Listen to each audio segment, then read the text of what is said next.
Good morning and good afternoon. Welcome to another episode of Before Coffee. It is Good Tues Newsday, a day where we cover all the good news we could find for this week so you can remember that humanity isn't all going down to hell. Some of us might actually grow wings. Some of us are actually helping each other and have empathy. I know, it's in the short supply these days. This is Before Coffee, the father and daughter comprehensive news of Planet Earth podcast, where we look for stories 10 to 15 minutes before we've started, and we haven't had any caffeine, and we're drinking it right now so that we can learn to read live on stream. Let's make sure to read our headlines for today's show. Today on Good Tues Newsday, Attorney General reports 60 Florida children in critical danger are rescued by U.S. Marshals and other agencies. And a 100-year dispute finally settles looting of last German emperor by building a new museum collection. And good morning from America. This is Rod from on Good Tues Newsday, where good news from Brazil to Britain, Rainforest Guardians unite in a bid to heal the land, and good news, cooperative businesses, a recipe for resilience in turbulent times. That's right, co-ops, way to go. Australia lifts ban preventing gay men from donating blood and plasma, and doctor uses a robot to remotely perform a surgery on a patient thousands of miles away. And the Robin Hood founder, who might just revolutionize energy. In our culture news, the Netherlands returns more than 100 Benin bronzes looted from Nigeria. The British Museum would never do this. And it's National Patch Day. And so I guess it's if you just want to recognize somebody, put a patch on your uniform or your whatever, your ensemble for today. It is June 24th, 2025 on Before Coffee.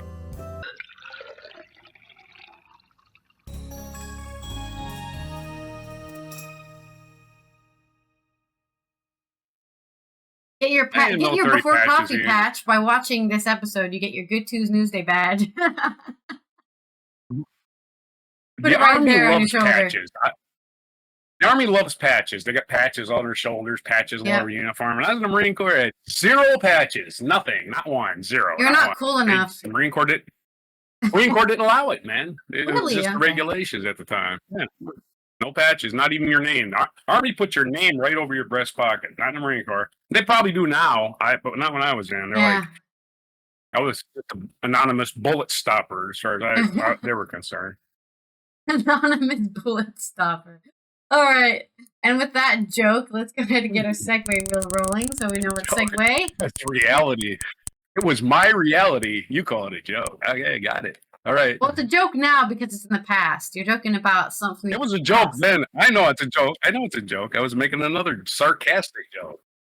Well, you didn't roll sarcasm this time. You rolled non-sequitur. Non sequitur. Marine Corps is full of graveyard humor. I mean, that's all of it, basically, is graveyard humor. So, yeah. Well, let's go to our first story here, which is, I can get it. Yeah. I think last week on Good Tues Newsday, we did a story about saving a bunch of children in Texas from child abuse and sexual abuse. And they're doing another saving children in Florida. Is coming from Jay Wagmeister on Florida Phoenix. Federal, state, and local officials say 60 children ranging from ages 9 to 17 have been recovered in what an official called the largest in history of the United States Marshal Service. During a Monday morning news conference in Tampa, so that was yesterday, 3rd, Florida Attorney General James Uthmeyer was joined by state, local, and federal law enforcement officials to announce the results of an operation that spanned 2 weeks. Operation Dragon Eye involved 20 agencies, more than 100 people, in recovering 60 missing children in critical danger. This is what it's all about. This is why we do the job, Uthmeyer said. According to Uthmeyer's office, the 8 people arrested faced various charges, including trafficking, child endangerment, drug possession, and drug trafficking. Many of these kids have been through painful, disastrous situations, but at least today, we've rescued them and we can now work toward recovery, Uthmeyer said. Bill Berger, U.S. Marshal for Central District of Florida, called the operation the largest in history of the United States Marshal Service, if not the history of the United States. What about last week's Texas thing? That included like 75 different agents. And they saved like 100 children, not 60. I'm just saying. Florida, I think, is competing with Texas here. Are. I think we should make it it's a competition. It's almost like they know where these people were all along. Yeah. But I think making it a competition of who can save the most children is probably for the best at this point. Oh, yeah, well, we did 200 people. Right, yeah. The bonds on the people arrested range from no bond to $250 million, Berger said. I've never heard of that before. Children reported missing in Hillsborough, Pinellas, and Pasco counties. Callahan Walsh, director of the National Center for Missing and Exploited Children and co-host of America's Most Wanted on Fox, encouraged the Attorney General to continue prosecuting missing children crimes. This is more than a number. It represents dozens of lives brought out of harm's way, a powerful testament to what can be accomplished. Communication, collaboration, and data sharing, Walsh said. Catherine Gomez, Director of Human Trafficking Intervention at the Florida Department of Juvenile Justice, said that more than half of the 60 children rescued had previous involvement with juvenile justice system. That's right. First, you get children into crime, you put them in jail, and then you make them not trust the system, and then you can easily just loop them into a terrible life of crime, pain, and who knows what else. Every kid recovered. Once you are a criminal, you can't get a job because you're child, though, right? These are children, right? This is what happens when you criminalize children. Right? Right, but as adults, they'll never get a decent job either because of their record. Anyway. Yeah. You were in juvie for 16 years. What were you doing at 16? That made you go into juvie. Must be a terrible bad seed for the rest of your life. Records. Actually, juvenile records are supposed to be destroyed. Yeah, that's true. After, I think, 10 years. But are they, you know? Again, we don't know. Recovered by this operation is an opportunity. It's a chance. It's a touch point. It's a connection for a young person in a larger community, Gomez said. And maybe today will be the day that the young person decides to make a major change in their life. Maybe today is not the day, but today at least the day of recovery. Sasha, that was kind of victim blame. They need to make it. Yeah. Some of these kids are roped in, I'm just saying, right? Some of them are roped in. Oh yeah, just go get a hobby like collecting stamps, kid. Oh, I'm sorry, but saying what from her previous paragraph, right, is half of these kids were already in the juvenile justice system, which from her point of view sounds like some of these kids are already guilty of doing crimes, which does sound like she's keeping it against them, right? 30 of these children are already criminals, so maybe they need to turn their life around. It's like, I think they're probably a victim of our society, but you know, whatever. The U.S.-led marshal operation didn't just recover children, it also recovered generations, according to Tasha Nisminko, founder of the Redefining Refuge, a nonprofit serving youth victims of commercial sexual exploitation. Said several children recovered pregnant. Ooh, that's awful. Pregnant, pubescent children. Stories, so they've been saved, 60 of them in Florida, saved from the crimes of just humanity, really. Yeah, greedy oligarchs behind this, for sure. It's the Epstein might be gone. For sure. Epstein might be gone, but the people are ready to take his place. Is that your non sequitur? Oh. Yeah, basically, that's my non sequitur. Epstein's gone, but there isn't like a shortage of pervs out there. No, there isn't. No shortage. More good news. This is on the Good News Network by Andy Corbley. The destiny of a large collection of property and art belonging to the family of the last German emperor has finally been decided after 100 years of uncertainty that persisted throughout some of the largest events in the 20th century.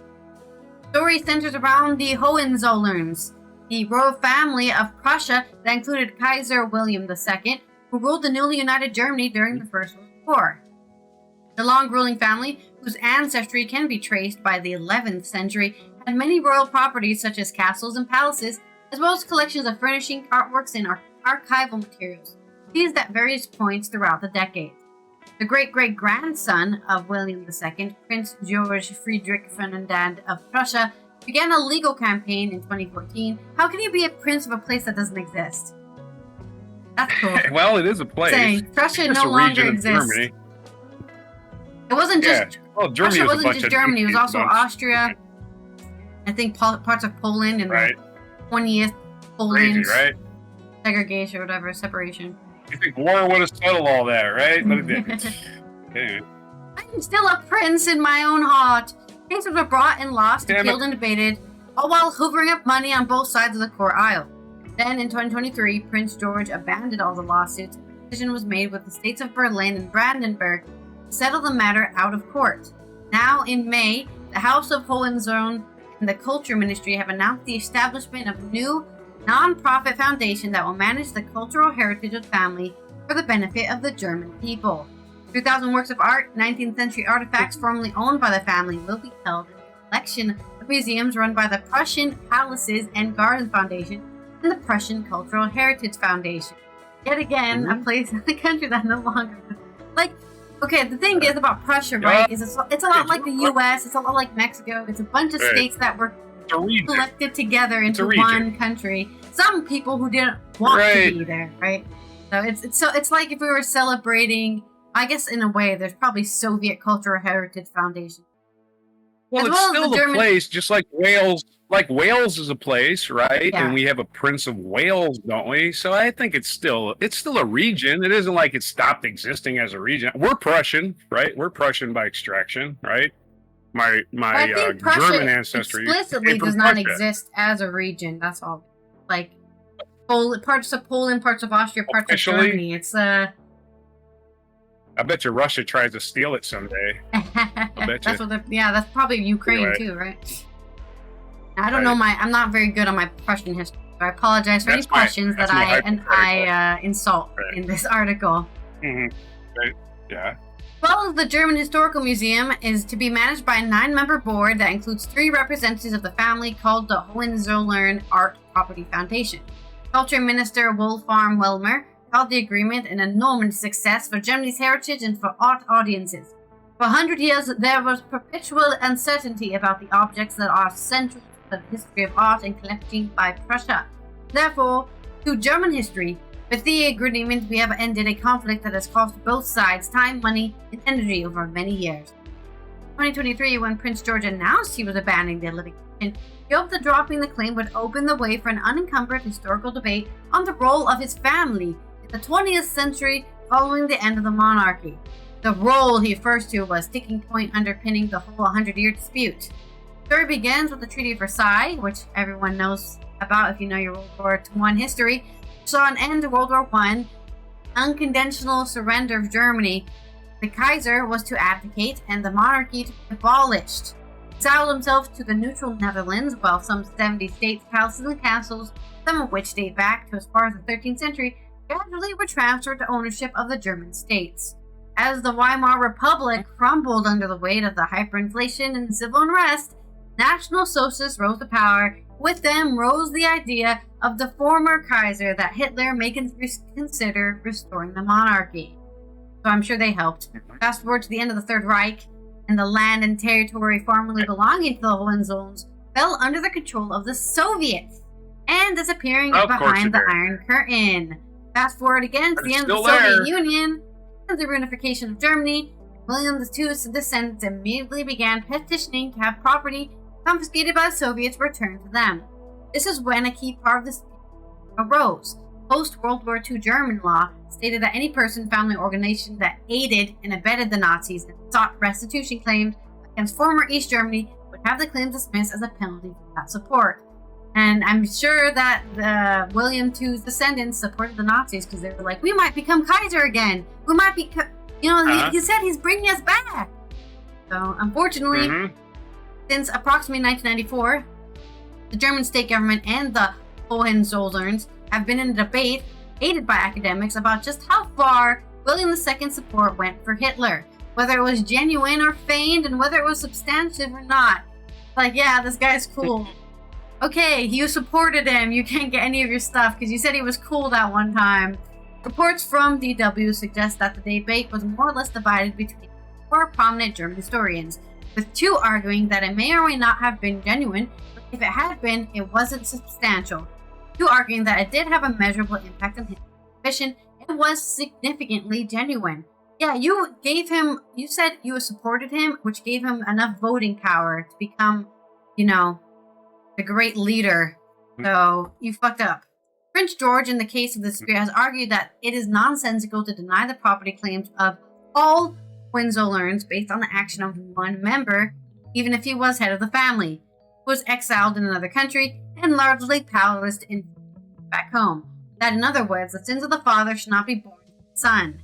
Anyone who panders the right-wing extremism cannot be a tradition setter for our house, Prince George said of his answers. And also, I don't know. I guess this is kind of a weird spot because there are still monarchies in Europe, right? Even the Netherlands has one. Right. But no real power. And most of them don't have any monarchies, right? power. They don't do anything. They don't decide anything. You've got Spain. You've got, I think Belgium has They're ceremonial. one.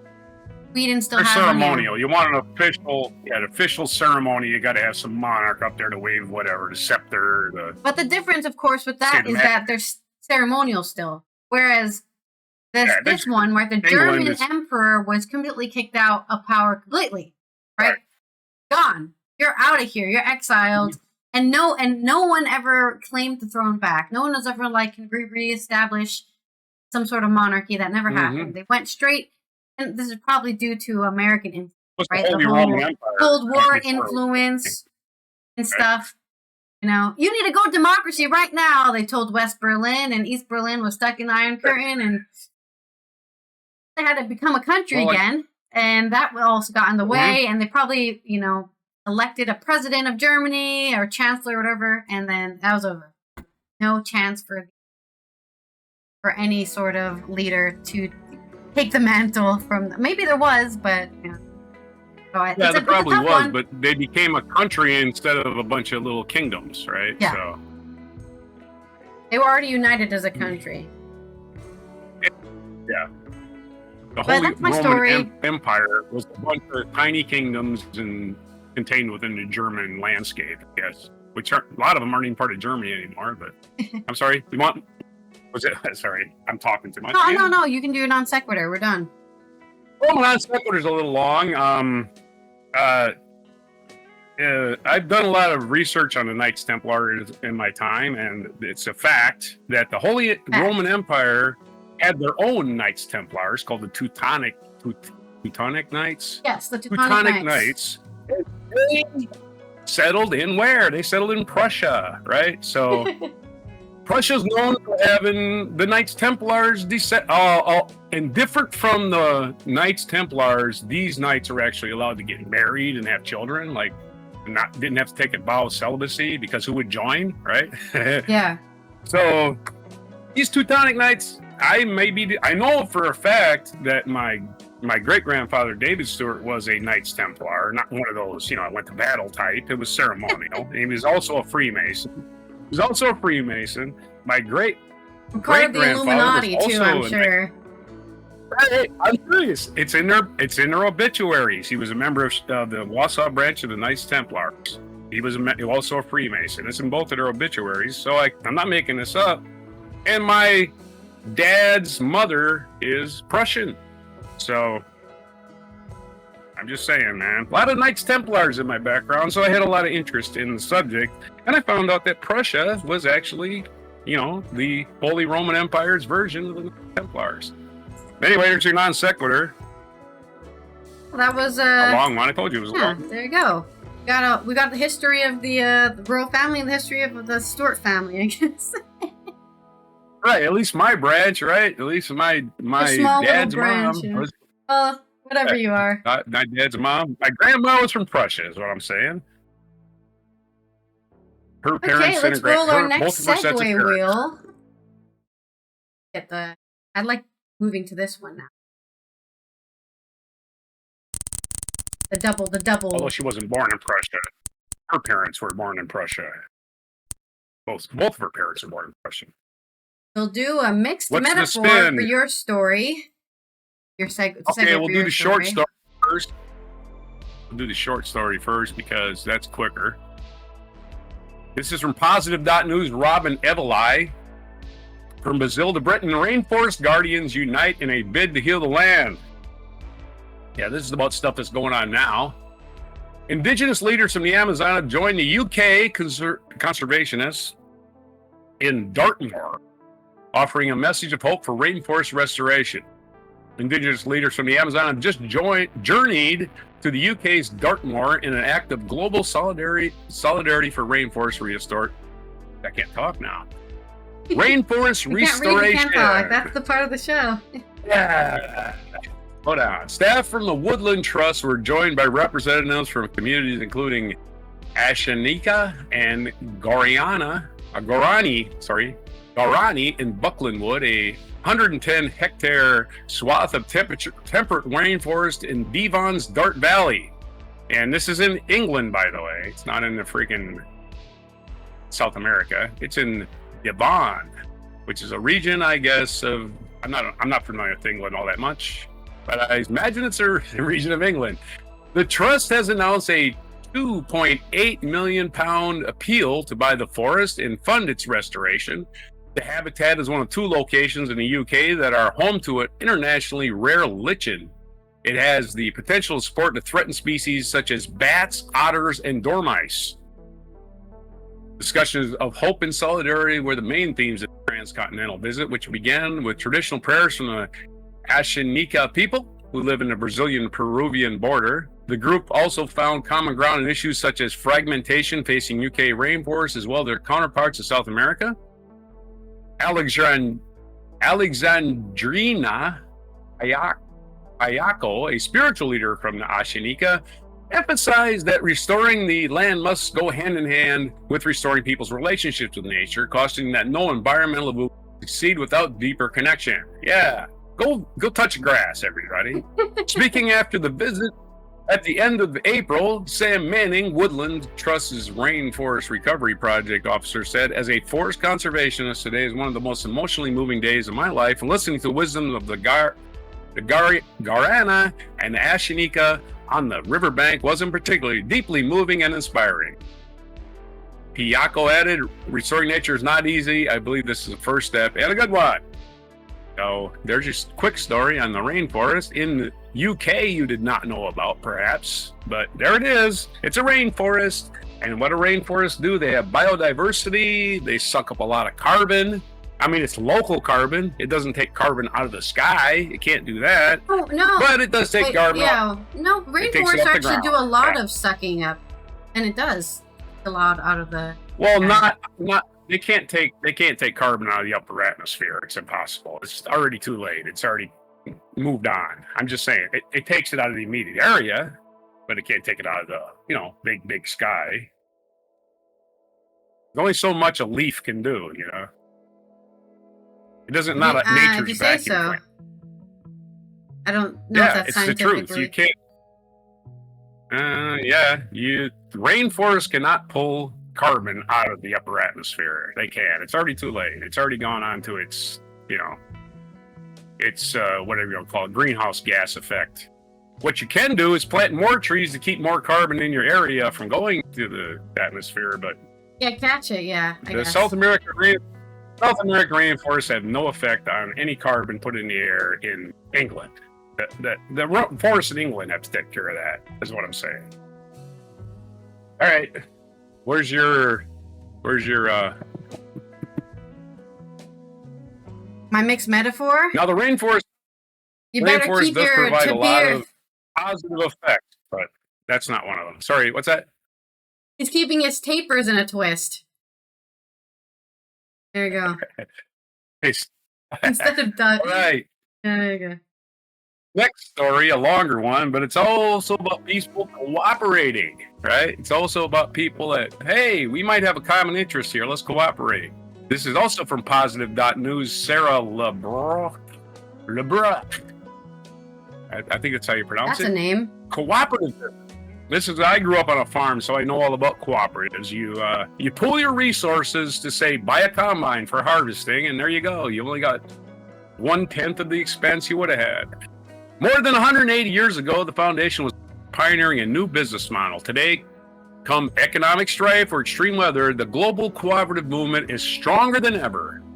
No toilets, expensive food, or dubious quality, crowded housing. This is the reality for many in 1840s Britain, and it was set to get worse. Cholera had already claimed the lives of 50,000 people in the UK, and an epidemic was looming.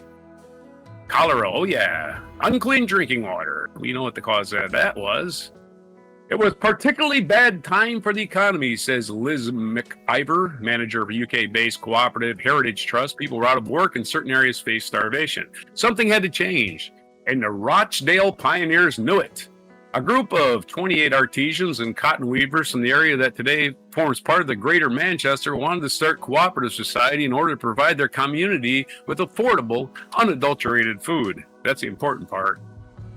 Unadulterated. We don't want adult-rated food. Unadulterated means, I know, you're making sarcastic jokes. Got it. Unadulterated just means uncontaminated.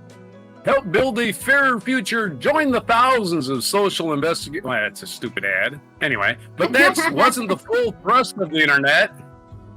But that wasn't a full thrust of their intent, not the internet.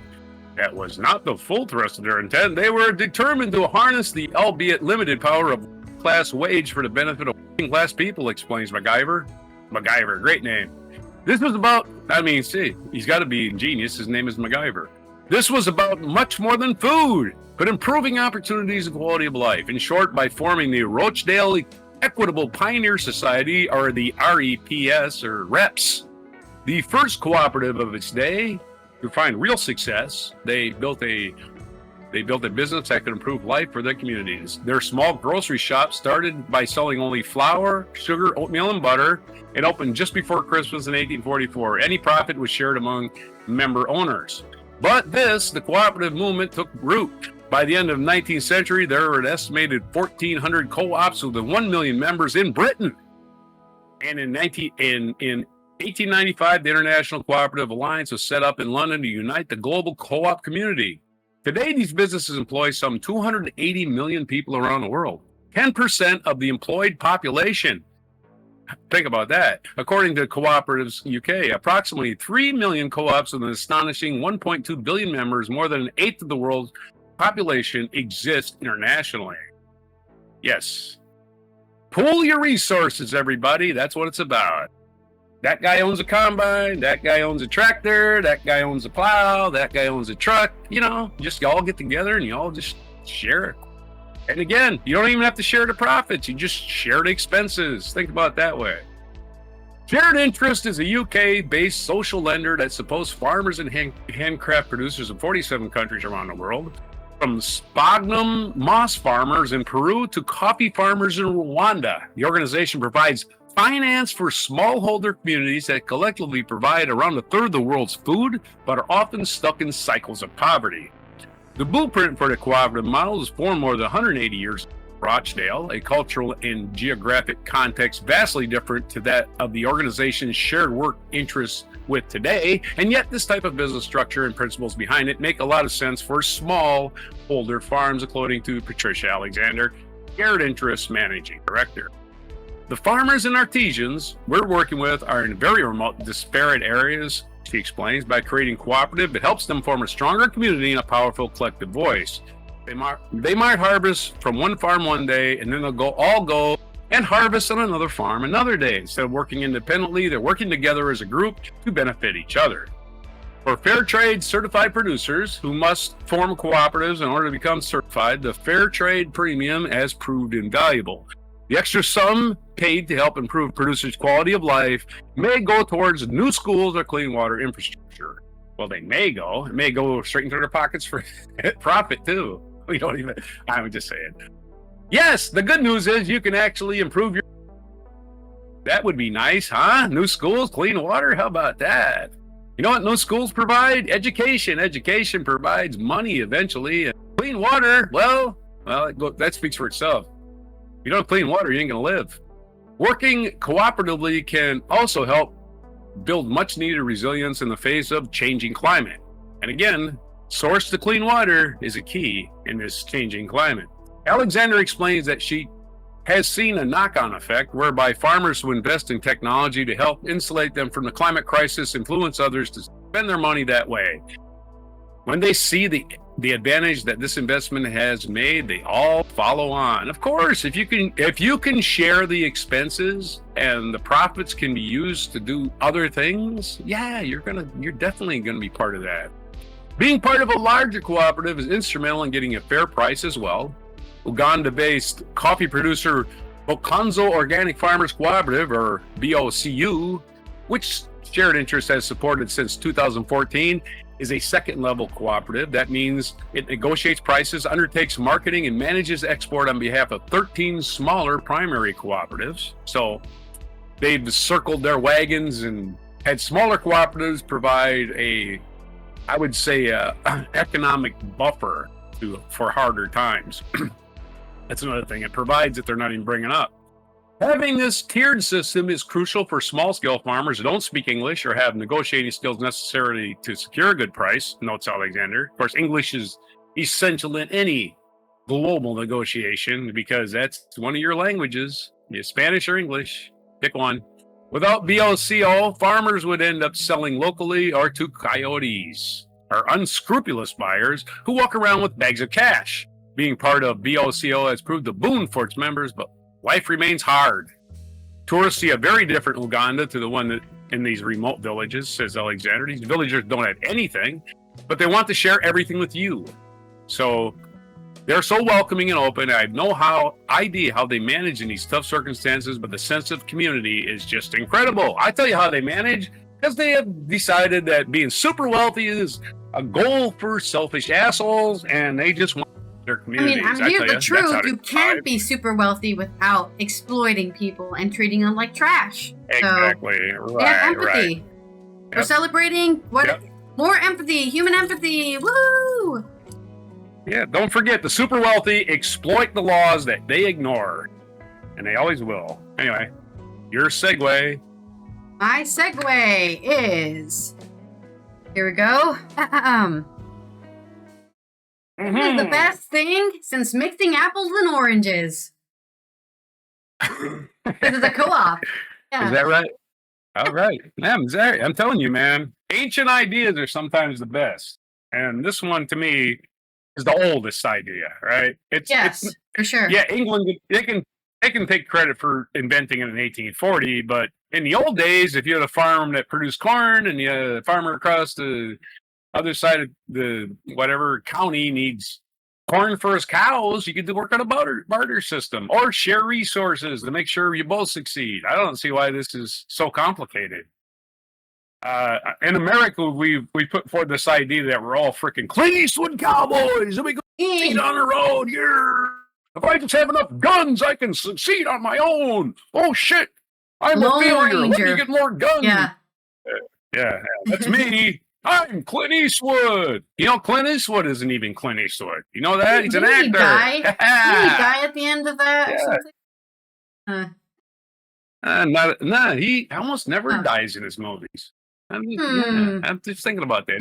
Even more reasons why Clint Eastwood isn't even Clint Eastwood. Right. Yeah, Clint Eastwood isn't even Clint Eastwood. Yeah. You know what he's saying, man. Oh, yeah, well, he was in the Special Forces in the Army. Yeah, that doesn't mean that Special Forces is just a guy taking orders. Clint Eastwood didn't take orders. Anyway. Okay, your next segue is a mixed metaphor as we cover my story. All right. More good news, of course. More good news. And this one's coming out of Australia. This is something I've complained about in the United States for a very long time because it's stupid and it's restrictive, and that is preventing gay men from donating blood. This is from Alicia Rahman Sakar on The Independent. Australian authorities have lifted a ban that prevented sexually active gay and bisexual men from donating blood and plasma. Guess what? You can just test the blood for diseases. The ban will be, instead of assuming every gay man has AIDS or HIV, which is just incredibly discriminatory, we're just going to test your blood for those pathogens. Who would have thought? The ban will officially be lifted on the 14th of July.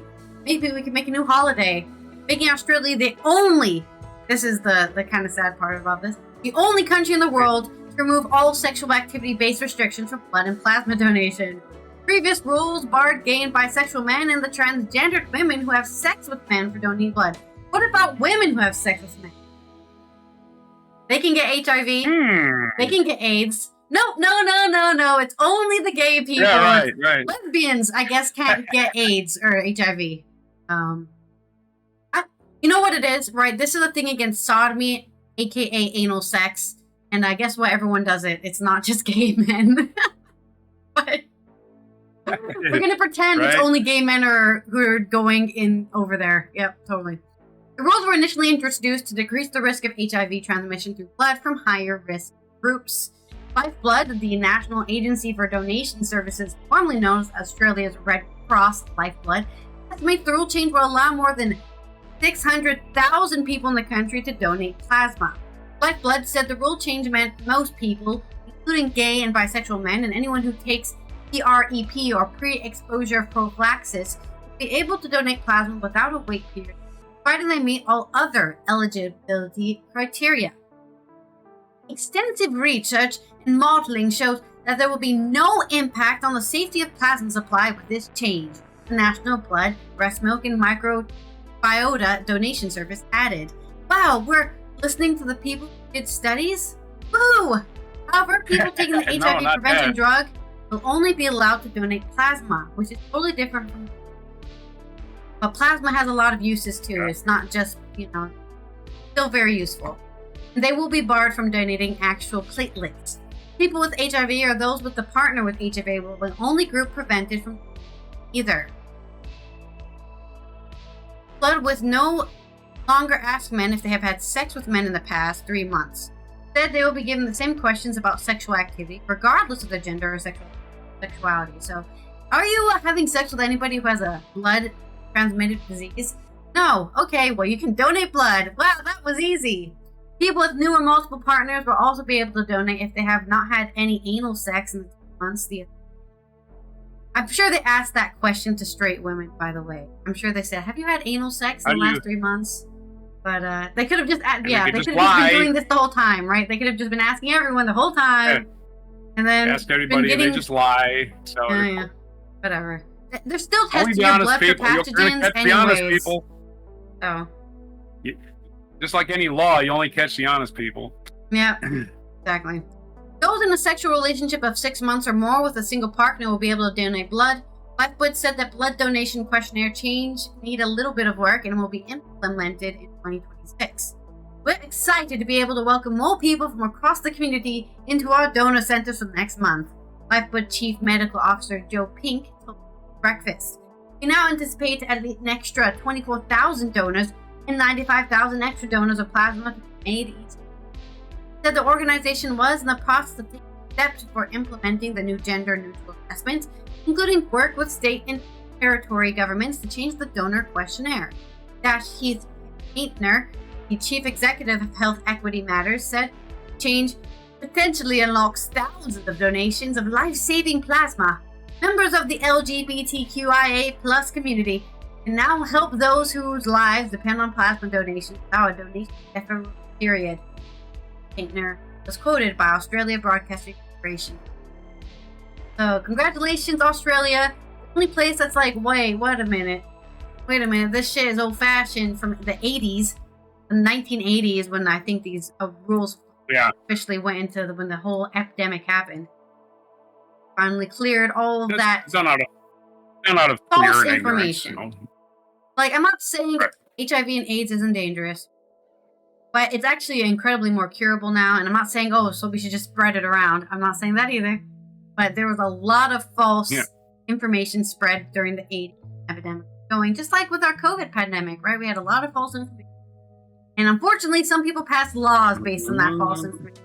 That has just made everything harder. Right. Donating blood shouldn't be that hard, right? Put a needle in me.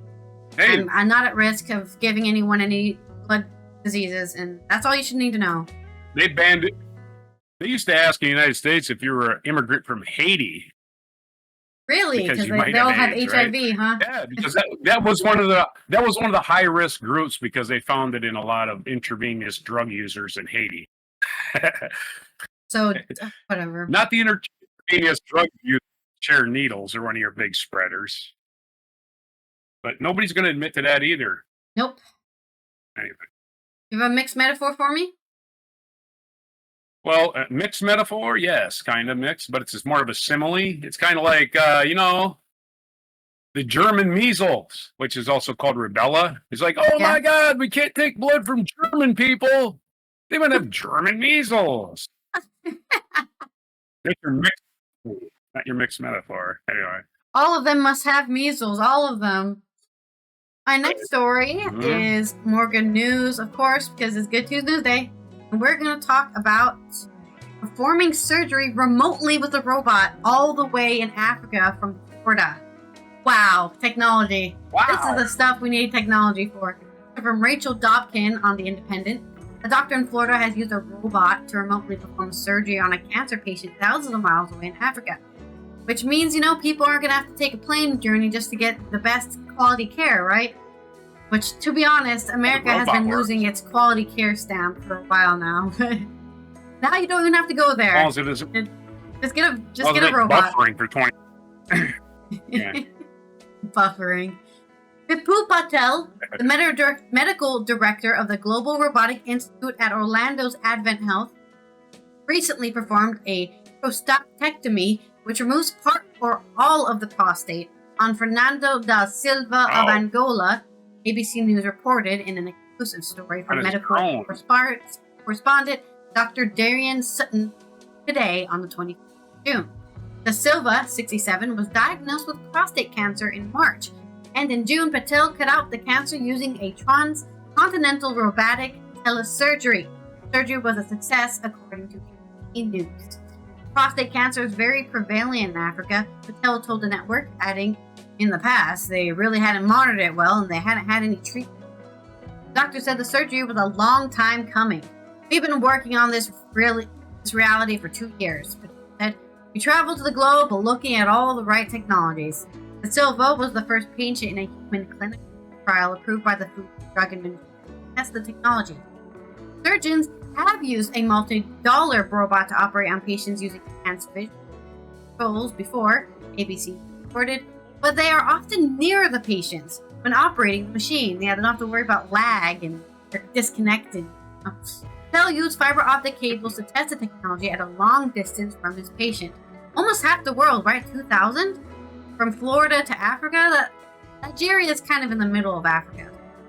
Not, actually the other side of the world, but at least halfway to the other side of the world.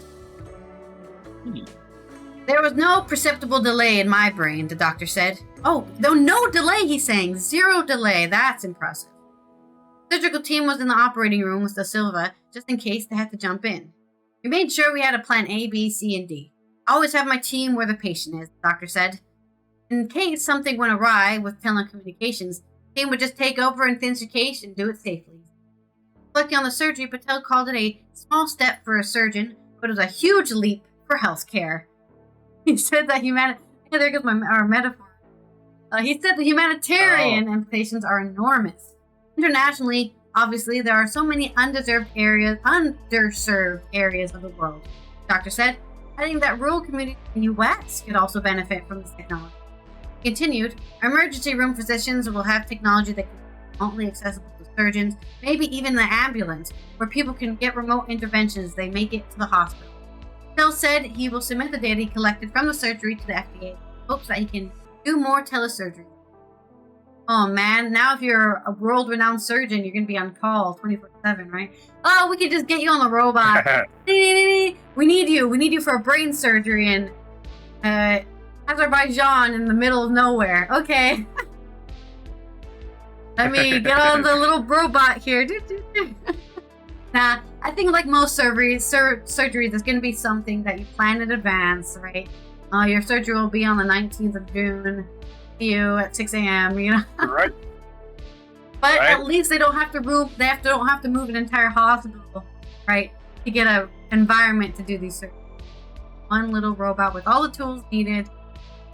I say little. I think it's still a pretty big robot, but it might get smaller in the future, right? Like all technology. Got a mixed metaphor? Yeah. This remote surgery is like having oops, my page is blowing around. It's like having a really long arm to tickle somebody's funny bone, except you're not tickling their funny bone. You're working on their prostate, not their prostrate, their prostate. There's your long. So I hear that can be metaphor. similar to tickling a funny bone. Right on. Let's roll our next segue for your stories, your good news. I definitely want somebody operating on my groin from long distance. That gives me a fist. Yeah, I guess you're not going to be a volunteer. Okay, this Not time me, we're doing man. more metaphors. I think this Will loves metaphors. I'll have to be knocked out unconscious for that. So it's a metaphor again, huh? Yeah. Only a normal metaphor. No mixing them together. We're going to keep them segregated. I got your video. I just haven't sent it to you. I'll send it to you after I read my story, which is a good news story about a rich guy. I love when rich guys don't give a crap about how much money they make and just give it away. The Robinhood founder might just revolutionize energy seeds. This is from Connie Loizos from TechCrunch.com. When Baiju Bhatt, his name, Baiju, when Baiju Bhatt stepped away from his role as chief executive officer at Robinhood last year, only those close to him could have predicted his next move, launching a space company built around tech that the aerospace industry has largely dismissed and which might be more groundbreaking than anyone realizes. If people aren't paying much attention, that's just fine with Bhatt, who co-founded the trading app in 2013, 5 years after earning his master's degree in mathematics at Stanford. It means less competition for his new company, Aetherflux, which has so far raised $60 million on its quest to prove that beaming solar power from space isn't science fiction, but a new chapter for both renewable energy and national defense. Think about it. Yeah, that's a pretty interesting idea. I just don't want to be in the way of one of those waves hitting Earth that after they boosted it from space, right? It's going to be an intense laser, yes. But anyway, until you do stuff in space, if you happen to be an aerospace company, you're actually an aspiring space company, Bhatt said on Wednesday night at TechCrunch Strictly VC event, held in glass line structure in Sand Hill Road in Menlo Park. Trying to figure out what city this is. I would like to transfer from aspiring space company to a space company sooner. That's right. It's got to be in California. I think Menlo Park's got to be in California. Bhatt's space ambitions date back to his childhood. He says that his dad, who worked as an optometrist in India, spent a decade applying to graduate physics programs in the United States, eventually taking a hard left turn and landing at NASA as a research scientist. So yeah, I'm sure that paid quite well. He then proceeded to use the powers of reverse psychology on his son, says Bhatt. My dad worked at NASA through my whole childhood, and he was very adamant. When you grow up, I'm not going to tell you that you should study physics, which is a very effective way of convincing somebody to do exactly that. Don't follow in my footsteps, son. And son says, I think I'll do exactly the opposite. Now, at roughly the same age his father was when he joined NASA, Bhatt is making his own move in space, seemingly with an eye toward creating even more impact than at Robinhood. He certainly is taking a big swing with the effort. Traditional space solar power concepts have focused on massive geostationary satellites using microwave transmissions to beam energy to Earth. The scale and complexity that made these projects perpetually 20 years away, Bhatt said Wednesday night. Everything was too big. The size of the array, the size of the spacecraft, the size of a small city. That's real science fiction stuff. His solution is both far smaller and more nimble, he suggested, most notably instead of massive microwave antennas that require precise phase coordination. Aetherflux's satellites will use fiber lasers, essentially converting solar power back into focused light. That's what I was saying. It's going to be lasers that can be precisely target receivers on the ground. Just don't fly in the path of one of the lasers. Just saying. We take the solar power that we collect from the sun with solar panels, and we take that energy, put it into a set of diodes that turn it back into light. That light goes to a fiber where there is a laser, which then lets us point that down to the ground.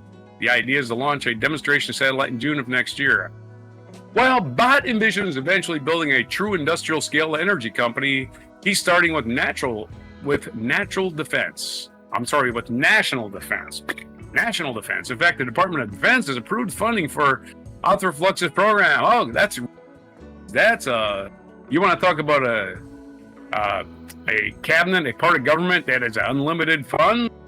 Dip in and never have to ask Congress? Everyone loves unlimited fun. That's what it is. Yeah, we just balanced the budget. We got awards to plan for that we are going to start ourselves. Anyway, Department of Defense has approved funding for Arthur Flex's program, recognizes the military value of beaming power to forward bases without the logistical nightmare of transporting fuel. It allows the U.S. to have energy out in the battlefield. Yeah, he did some fast talking, didn't he, huh? The precision Bott is promising is remarkable. Aether Flex's initial target is a laser spot bigger than 10 meters in diameter on the ground, but Bott believes it can shrink to 5 to 10 meters, potentially even smaller than that. I mean, it is a laser. Oh, these must be the space lasers, the Jewish space lasers that Margaret Taylor Greene was talking about. Yeah, this is what it is. Hey, she knew about it. He wasn't making it up. Space lasers. On the ground. The Jewish space lasers. I don't know if you remember that name. These compact, lightweight receivers would be of little or no value if captured by an adversary, small enough and portable enough that you can literally bring them out into the battlefield. While much remains to be seen, pretty much the whole shebang, really, success of Arthur Flex could potentially change the game for American military operations worldwide.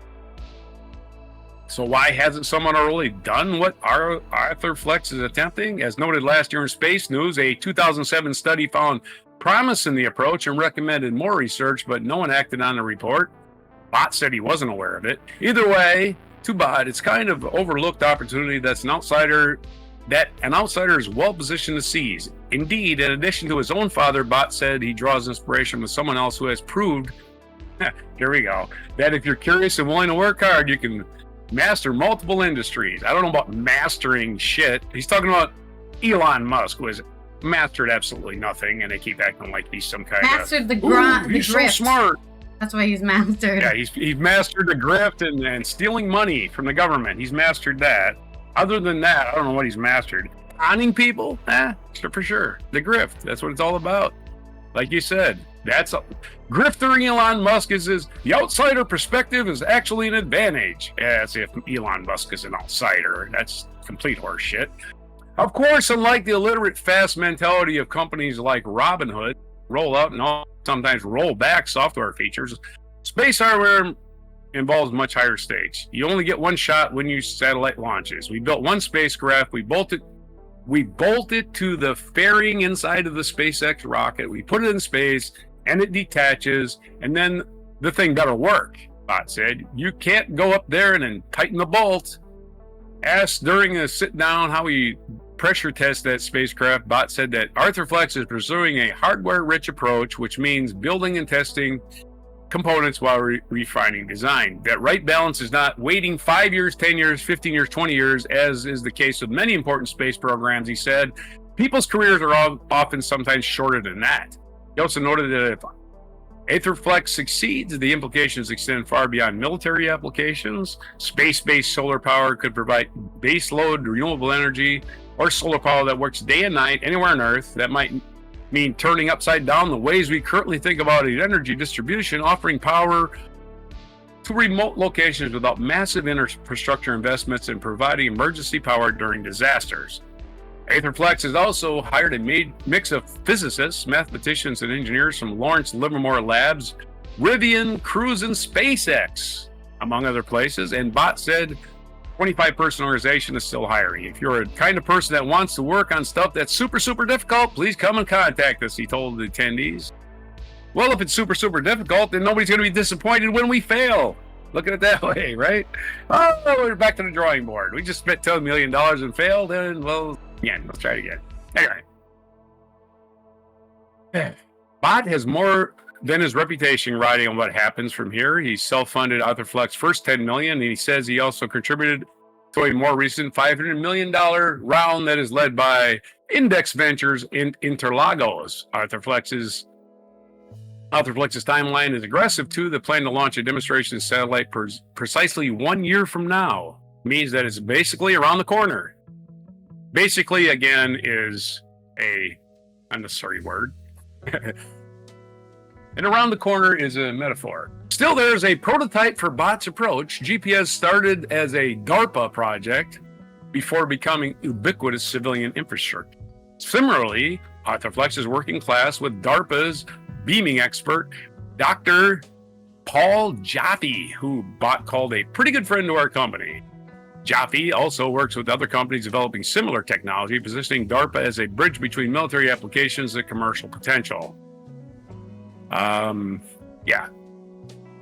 DARPA, again, was GPS. Some guy just knew what satellites did, and that I could position myself with satellites, using 3 satellites. I can locate myself anywhere in the world. I'm a There's this precedent of doing stuff in space, where it's a really important part of working with the government, Bob said. But we actually think over time, as technology matures and things like SpaceX's reusable super heavy lift launch vehicle, Starship, really open up commercial access to space, is not going to be just a Department of Defense thing. And I can see why he's stroking old Elon Musk, because he wants to get a good deal on his launching stuff. Hey! Of course, Leon will probably get himself a percentage of any deal that he cuts and try to pretend he invented it.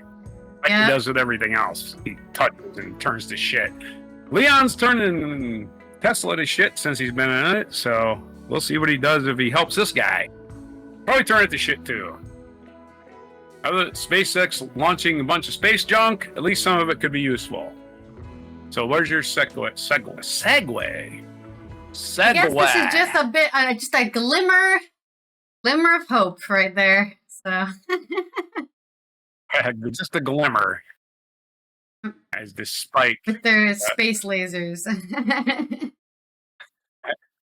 That's right. And then Marjorie Taylor Greene's up there going, "I told you there were space lasers." I'm sorry. What? Is that your only story? That was it. That was my long. We'll roll a new segue. Right on. And you can send me that link for the thing you wanted. All right. On it. And we'll go to haiku. You're going to have to write me a haiku about our culture story. I'll speak slowly. Oh, shit. All right. Haiku. Where's my haiku glasses? You say that's fine. We'll I haven't seen it this. yet. I will. Fine. Hey, the Netherlands is doing good stuff by returning looted bronzes back to Nigeria. This is by Sarah Milesoni on Euronews Culture. Dutch government agreed to return 119 Benin bronzes to Nigeria in February. The official handover ceremony will take place on the 21st of June. Wait, so it already happened? They have already done this. British colonial troops originally stole the artifacts in 1897. British, again, guilty. It took more than a century, but they are finally home. The Netherlands returned 119 Benin bronzes to Nigeria nearly 130 years after they were looted by British colonial troops. This shipment is the largest physical return of Benin artifacts to Nigeria to date. The Netherlands had agreed to transfer it in February upon request from the Nigerian government. The official handover ceremony took place on the 21st of June, which I believe that was the Saturday, at the National Museum in Lagos, in the presence of representatives from both nations. The symbolism of this occasion cannot be overemphasized, and what it means for the pride and dignity of not just the Benin people, the whole of Nigeria, said Ulugbile Holloway, Director General of Nigeria's National Commission for Museums and Monuments. We thank the Netherlands for a good example of look forward to forging even greater ties between our two nations through cultural diplomacy, added. And then there's little, I guess what we would say like a Instagram story clip of, just boxes of things covered in moving paper, you know, that paper you wrap stuff in so it doesn't break, and if it does break, it doesn't get everywhere. And they're counting and checking every single bronze to make sure that they're all here. Most of the bronzes were part of the Dutch state collection and were exhibited at the World Museum in Leiden. Oh man, I could have seen the truck drive by that was delivering them to Lagos. 4 items will remain on display there as a loan agreement. Okay, you can have all your bronze back, but can we keep 4? Just 4 on a loan? We'll still pay Can't get rid of all our bronzes. We congratulate Nigeria on their persistent advocacy for the return of the Benin bronzes, said Dutch Ambassador for International Cultural Cooperation, Tues van der Voort. Van der Voort. That's not how you spell it, but it's funny. We hope that this restitution is not the final chapter, but the foundation for further cooperation between Dutch and Nigeria Museum. A historic week for the Benin bronzes from the Netherlands are coming home to Nigeria. From Ellen in Nigeria. This is a Dutch person who lives in Nigeria. The official handover of the Nigerian government took place. Yesterday, the objects arrived in Benin City, where they were blessed by the HRM and the Oba of Benin. Now they're being placed where they belong, in a Nigerian museum. Benin bronzes are a group of several thousand plaques and sculptures made between the 18th and 19th centuries. Artifacts include ornaments, jewelry, and masks, many of which decorated the royal palaces of the King of Benin, now the southern Nigerian Edo state. Most of these objects were stolen in 1897 during a brutal punitive expedition in which British troops killed thousands of people and looted the palace. Yeah, good old English civility right there. They're giving the Spanish run for their money. Nigeria has relentlessly campaigned over the years to reclaim the bronzes. I think anyone would agree that it was a violent raid, the King of Benin, that absorbed the colonial Nigeria. The stone pieces were eventually sold for money to random museums in 20 different countries, including the UK and Germany. The country signed a repatriation agreement with Germany in July 2022 for the return of 1,130 bronzes. That's so many. Oh my god. The Netherlands only had like 100. Germany has 1,000 of them. 20 of them landed in Abuja, the Nigerian capital, in December 2022. Nigeria, only 20 of the 1,000? Fuck you, Germany. Mm-hmm. Nigeria also sent a repatriation request to the British Museum. Of course we're going to see the British Museum in the story. You cannot. The famous piracy group, the British Museum. At this point, they are just pirates. The institution retains over 900 objects from the Kingdom of Benin. Debates over the restitution of Africa's looted art has reached several European countries and regions. Benin received 26 royal treasures from France in 2021. These were stolen during the 1892 colonization of Dahomey Kingdom. Mati Diop's 2024 documentary Dahomey chronicled this restitution process. The Nigerian government has yet to announce how and where they newly returned Benin bronzes will be displayed. You know what? If they just want to be in the basement of a museum, that's fine. As long as they're where they belong. In the meantime, right? I mean, not to be a weird spiritualist here, but I do believe that, art holds the souls of the people, who they were gifted by or gifted to. Oh, and when they're taken away, they're just disconnected. Yeah. It just feels wrong, and they're disconnected from where they belong, and the spirits of the people or whatever just can't reach them, and now they're where they belong, and they can be melted down for all I care. But as long as they're melted down by a Nigerian. Right. And you can always borrow things from other museums, right? Hey, we're loaning African Museum, loaned this for 6 months, and there it is, and we got to send it back. So come see it now. And if a matter of fact, it even works in their favor because they can say it's a limited time, a limited engagement, just a little, and then people will rush to get there and even pay money. Right? You're never going to see this King Tut exhibit again. Anyway. Oh, everything in my haiku just crashed. Oh. Do I do a haiku yet? No? Wait. I just want to finish the one last story, this one last sentence, which is... In the meantime, young contemporary artists from Benin City in southern Nigeria have put together an exhibition on reclaiming heritage new narratives currently on display in the National Museum of Chicago. So they're celebrating the return of all these things that were unjustly stolen and in some ways, right, violently braided away from them. That's something to celebrate.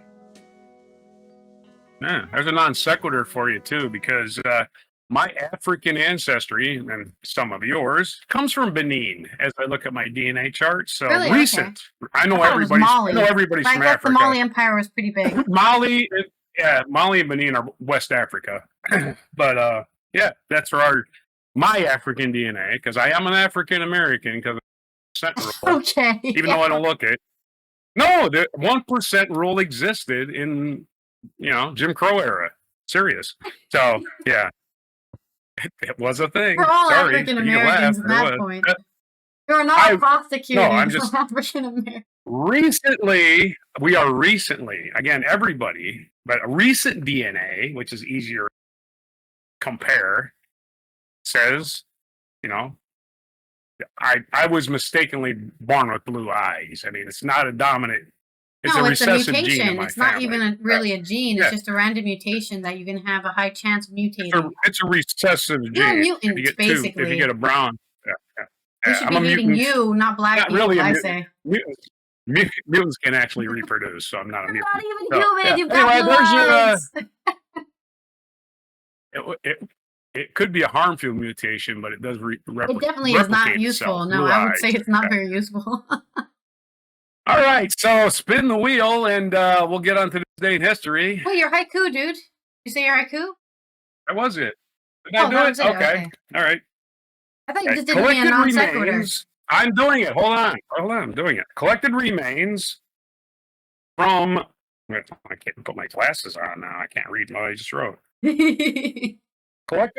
Collected remains from ancient Nigeria belong in Benin. There you go. There's your haiku. Yeah! Woohoo! Okay, now you can roll the segue wheel for this day in history, and you sent me your video. This day in history. And I sent your video. Let me make sure I received it. I have received your video. Perfect. All right. We can almost put a bow on this one. I'm going to think of a hypothetical for one of these events in history. All right.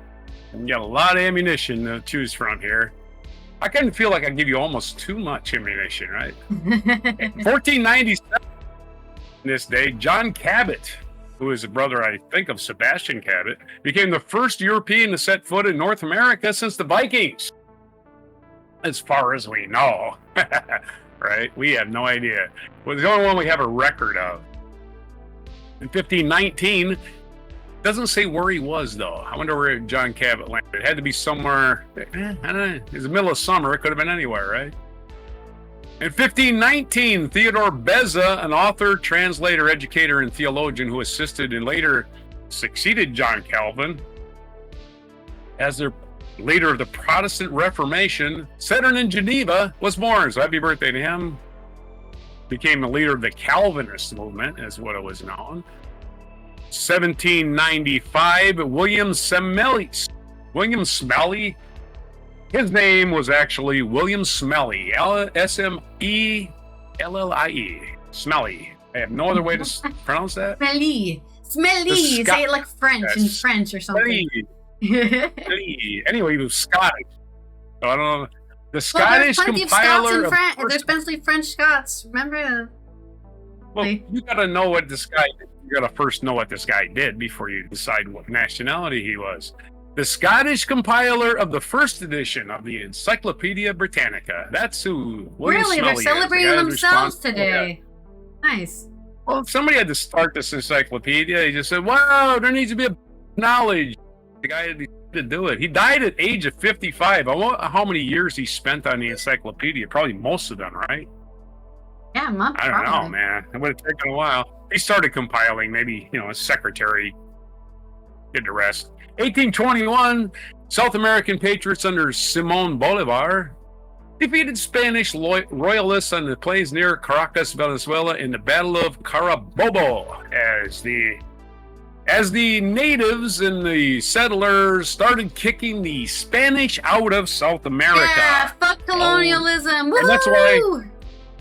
And that's why Simon Bolivar is on all the money in South America. You go to any country in South America, and he's a 1859, hero. the battle. That's right. 1859, the Battle of Solferino, the last engagement of the Second War of the Italian independence, was fought in Lombardy. Oh, I wonder if they won the Lombardy Trophy. That's a football joke. 1932, the promoters of there you go. And the birth of the Lombardy Trophy, 1859. In 1932, the promoters of revolution, a bloodless coup, overthrew Prajathipok, the king of Thailand. I don't know I pronounced that wrong, but I don't know. The king of Thailand, ending the absolute monarchy of the country and initiating the so-called constitutional era, or both. In 1947, the subject of our short mic drop today, American businessman Kenneth Arnold dropped some acid and saw a number of objects. Oh, I added the drop some acid part. It didn't exist in 1947. Anyway, Kenneth Arnold saw a number of objects flying like saucers while piloting a small plane over Mount Rainier in Washington. Probably a lack of oxygen at that height. I'm considering that to be a possibility. It was considered the first modern sighting of UFOs and gave rise to the term flying saucer. Yeah, so the term flying saucer does not exist in a vacuum. This guy, Kenneth Arnold, had to invent it. 1948, the Berlin block. Isn't it interesting nobody ever saw flying saucers until humans could fly? Think about that. It was obviously government secret that he was looking at, and the government is going to tell you what their secrets are to let you believe it's a flying saucer, because they're not going to tell you. Why would they? And anyway, further on this date, 1948, only 1 year later, the Berlin blockade intensified when the Soviet Union announced that the Western Allied powers no longer had any rights in Berlin. So they put up a blockade, and the Americans had to fly a bunch of supplies into West Berlin, and just another case of the Soviet Union being a bunch of dicks. And those are the people that are Putin's heroes. Those are Putin's heroes. Let's starve people to death. Yeah. 1987 is the birthday of Lionel Messi, one of the game's premier players, football player, soccer as we call it in the United States, was born in Argentina. I think Messi. Yeah, he's still playing down in Miami. Soccer league or whatever they call it this. Oh yeah, we talked about this before the show started. For anybody who was here for the pre-show. Yeah. So he signed one of these huge. He's only 38. Yeah. So he's 38 today. Happy birthday! He's raking in the cash down in Miami. 2010, Australian politician Julia Gillard was sworn in as Australia's first female prime minister. Julia Gillard. Let's go with that one. Of course, Australia, far more progressive than the United States. 2022 in Dobbs versus Jackson, Women's Health Organization, the U.S. Supreme Court invented Dobbs versus Jackson's Women's Health Organization was never a court case. It was just a hypothetical, and the Supreme Court said that we do hypotheticals. Yeah, instead of a real court case, they decided it on a hypothetical court case. It doesn't exist anywhere. Nobody ever filed it. And they overturned Roe versus Wade and said, yeah, the government has the right to body to tell you what to do every single minute of your life. There you go. You're now second-class citizen. Congratulations. And, of course, all the white women in America voted over. My body is owned by the state. Woohoo. I have no control. As goes to show, the last election proves that America has white woman. You can blame men for the election, but if you're a woman and you voted owned by the government, that's what you voted for. Because the other side of the ticket was an actual woman, and you voted against her. Way to go, morons! You're owned by the government. Congratulations. Our featured event, 1812, Russia invaded by Napoleon and his Grand Army. This day, which is precursor to the loss at Waterloo, I guess. On this day in 1812, French Emperor Napoleon, who had massed his troops in Poland in the spring to intimidate Russian Tsar Alexander I, and 60,000 troops of his Grand Army launched an ill-fated invasion of Russia. He didn't know it was ill-fated at the time. Nobody told him. Hey, this is ill-fated. He said, wait, is it? No, nobody said. Now, you Britannica, you could have told me. It was ill. That's right. Anyway, our feature biography, Jack Dempsey, American boxer, born on this day in 1895. He would be 130, but he died in 1983 at the age of 87 in New York City, May 31st. So happy birthday to Jack Dempsey, who punched a lot of people in the head. 1542. Yeah, Jack Dempsey caused a lot of damage.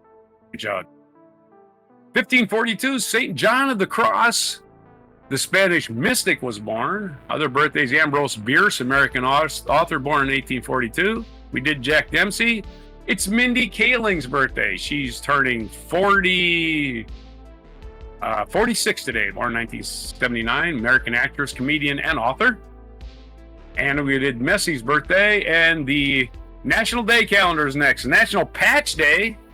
So if you're in the military, or you're in the Girl Scouts, Boy Scouts, or just you like wearing patches, motorcycle riders. Or if you just like collecting shit to put on your wall, it's your day. Patch Day today. Or if you just need a hole in your pants, got a hole in your pants, and it's, hell, today might be a nice day to have a hole in your pants. It's very hot. But those other 2 more days today, as I accidentally clicked on a link. It's National Take Back Lunch Break Day. I don't know if anybody's ever taken your lunch break from you, but they can't do that.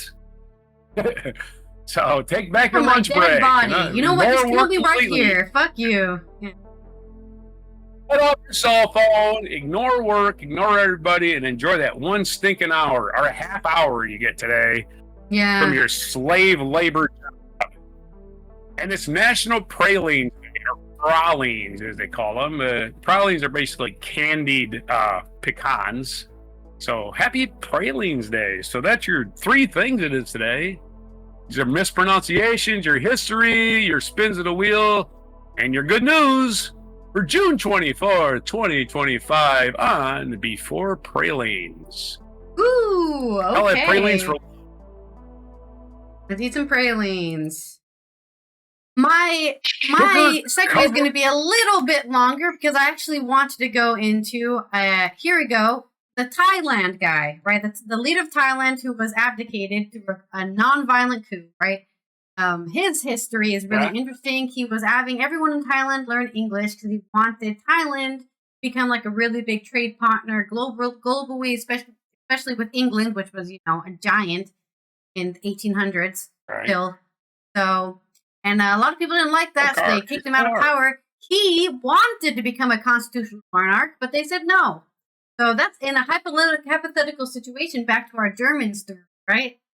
That's kind of what happened. He tried to come back, and they said no. So I think maybe that's what happened to the German monarchy. Tried to come back, and people said, nah, you don't want a monarch. You can leave. Nah.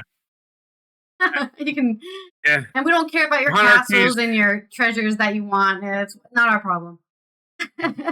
Monarchies fail. Monarchies fail for a number of reasons. Usually it's because of the nepotism. Nepotism kills all of them. So it's because, you get a ruler that's just, he was related, and that's the only reason he's there, or she. And they don't know what the hell they're doing. So the thieves basically end up running the place. So that's usually does in all monarchies. The more educated we get as human beings, the more we realize a lot of us are all the same. None of us were blessed by God. Exactly. None of us see visions of the future. But having money doesn't make you better than anyone else either, right? You can do more, right? You can get things moving more because you have money, right? And I have enough money to pay for the sewers to get reconstructed. Wow, you're our new leader because you built sewers. That's how easy it is to become a monarch. So, and because they have money and they have greed and they have money and they have greed, 2 things that feed on each other, right? They will only marry cousins because they want to keep the estate in the family. So When you Right, inbreed, if you you get start marrying out of the mutation. family, you have to argue if that other family can get some of your money, and I don't want to do That's that. right. My Some money. distant person barely related to you might get all your shit. Not even related to might get all your shit when you die. You don't even know. So you marry a cousin, and then of course you get those what we're talking about harmful mutations that get passed on, like hemophilia. Anyway. Well, that's the end The of our history show. of- I do want to say it's also International Day of Women in Diplomacy at the UN. So celebrate being a woman and doing diplomacy. Completely biased. I think women are better at diplomacy all the time, right? Mhm. It seems like in a lot of cases, men want to fight each other for who's the leader or who's blah, blah, blah. Right. And then women are just like, Right. let's work together and figure this out. Of course, that's generalization, and there's plenty of men who do that, and plenty of women Men who live don't by do the that. golden rule. The golden rule. So let's Who has celebrate- the gold makes the rules. That's Yep. what we live by. Let's celebrate eliminating structural barriers for women's leadership in diplomacy and give them the chance to also put their foot in the door and make decisions about whatever, solving political discrimination, all sorts of whatever diplomats do. Women can do it too. And this has been Allison here from the Netherlands. Sorry? Queen Victoria was the most powerful leader in the world. She controlled the most land in the history of the world. Anyway. This has been Allison here from the Netherlands, Roger from the United States, as we tie off another Good Tues Newsday. I hope you feel inspired by humanity and all the different things we're doing out there that are just changing the world. And as you said, like rich people spending their money. That's nice. It's nice when they do that. Mm-hmm. And it's nice when, we get rid of discriminatory medical practices that were based off of false information. So we will see you tomorrow for Wacky and Weird Wednesday. I already got a couple of stories. I know you already have a couple of stories for Wacky and Weird Wednesday. So make sure you subscribe to the YouTube channel and you have those notifications on Twitch and YouTube so you're notified when we go live for tomorrow's Wacky and Weird episode.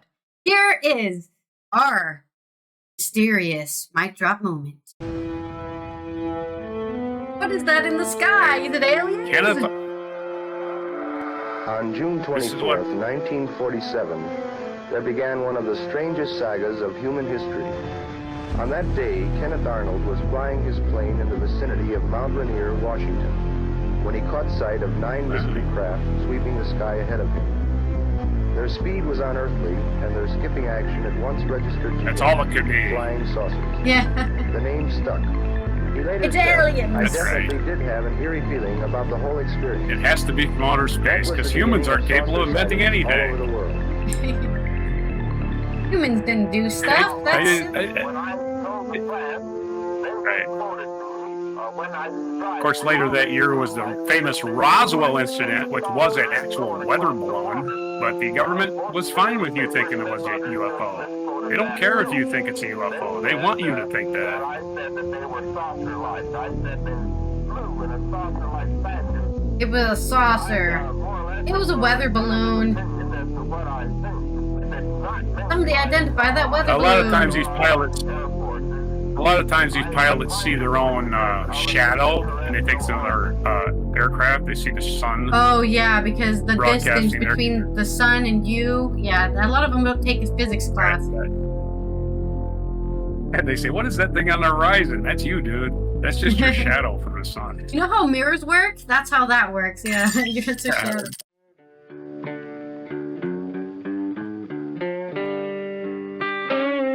Be sure to hit the like, subscribe, and notify buttons, and follow our other channels, Toxic Alley, History of Gravy, and Scratchy Old Records.